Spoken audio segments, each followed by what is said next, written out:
Usapan ngayon sa social media ang mga makukulay na classroom dito sa Santa Cruz Elementary School sa bayan ng Ibakay, Aklan. Ating kilalanin ang mga guro sa likod nito.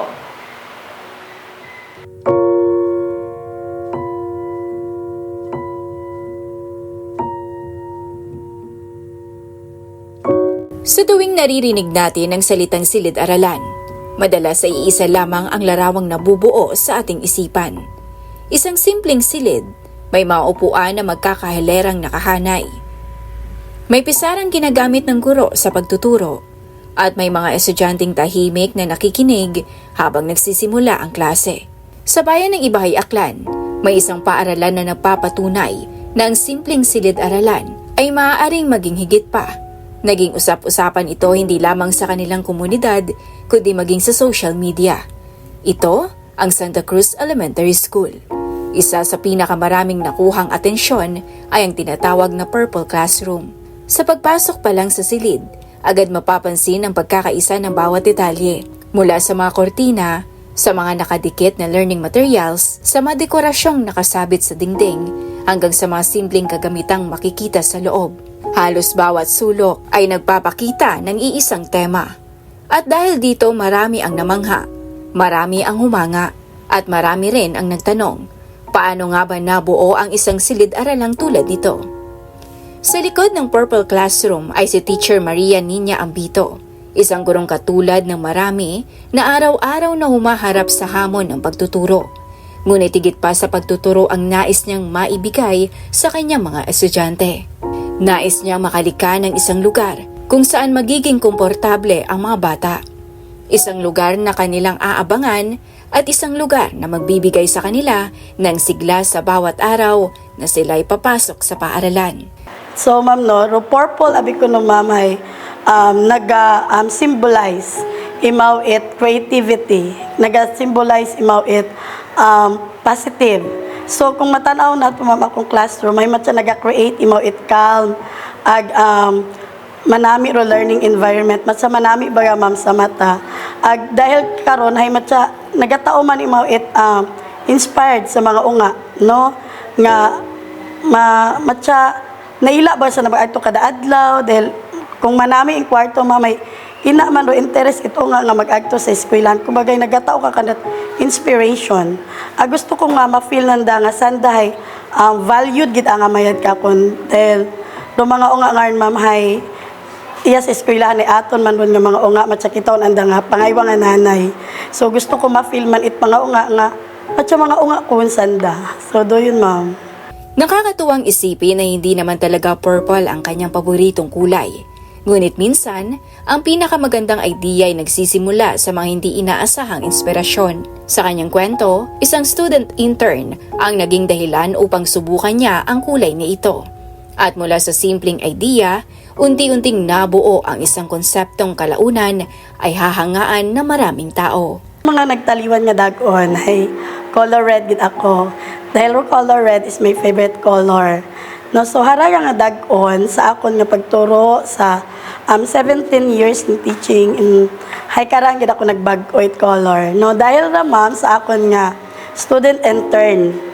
Dahil sa ana nga final demo hay purple ana nga theme.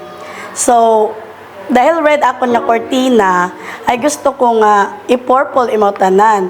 So nagbakay ako mamitela. Kaya lang, wat nagtahi, wat nagbaton nga mananahi. So, gintago ko ang tela. Ginamba ko sang sarili nga harang school year, hay ma-purple lang ako agad matsabag uman. So, ilakar ma'am, nagalin. Ngunit ang nakikita ngayon sa larawan ay produkto ng mahabang proseso. Proseso ng papaplano, pagdedesenyo, pagsasaayos, at paulit-ulit na pag-iisip kung paano magiging mas maganda at mas makabuluhan ang bawat bahagi ng silid-aralan. Dahil para sa isang guro, hindi sapat na maganda lamang ang classroom. Mahalaga ring maging kapaki-pakinabang ito sa pagkatuto ng mga bata. Proud gid ako ma'am nga ako gid atuod.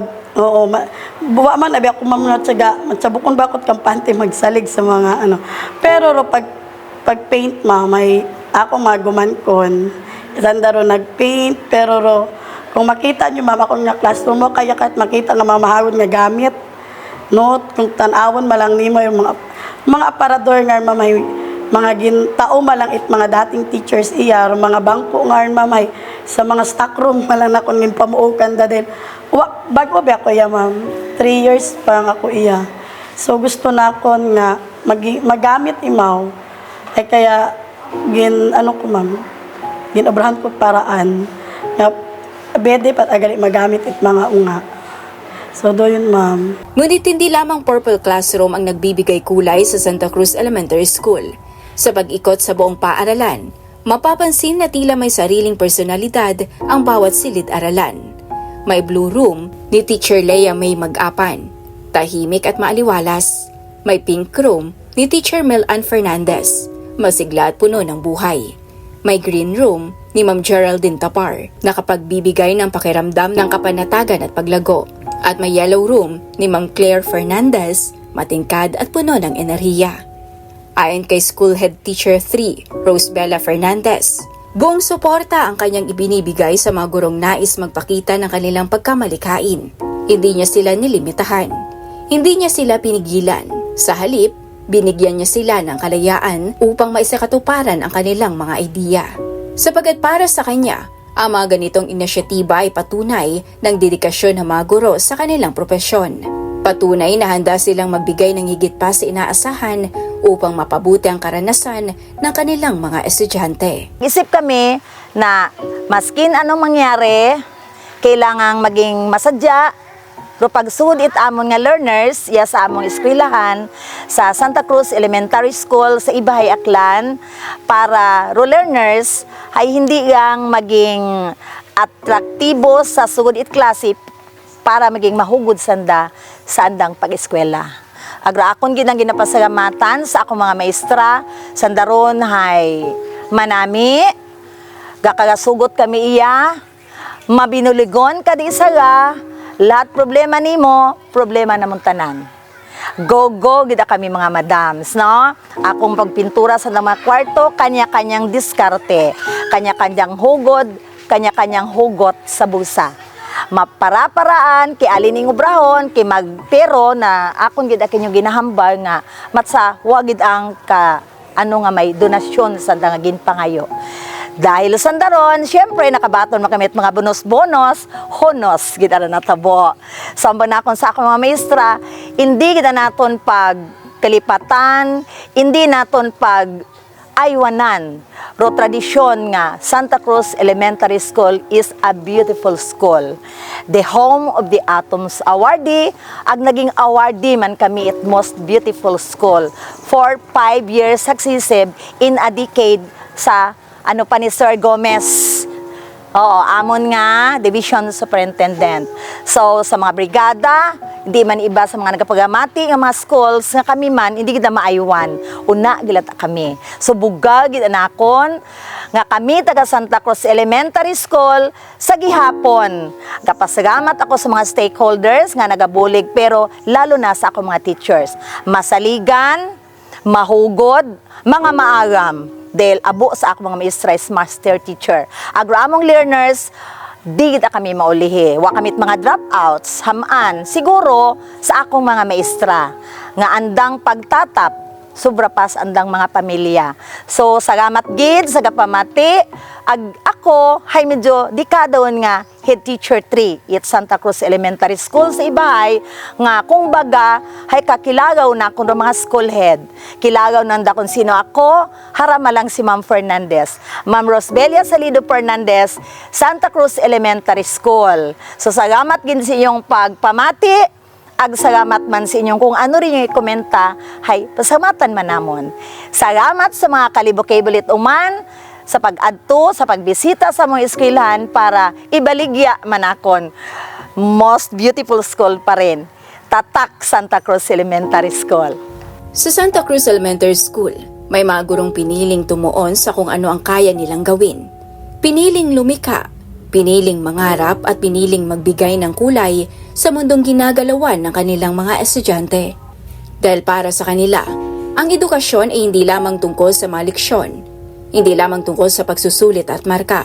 Ito rin ay tungkol sa paghubog ng karanasan, paglikha ng masasayang alaala, at pagbibigay inspirasyon sa bawat batang nangangarap. At marahil iyon ang tunay na dahilan kung bakit maraming tao ang humanga sa mga silid-aralang ito. Hindi dahil maganda ang kulay, hindi dahil viral sa social media, kundi dahil sa likod ng bawat dekorasyon, makikita ang pusong inilaan ng mga guro. Mga gurong araw-araw na nagpapaalala na ang pinakamagandang classroom ay hindi nasusukat sa laki o halaga ng mga materyales, kundi sa pagmamahal na ibinibigay sa bawat batang pumapasok sa Santa Cruz Elementary School.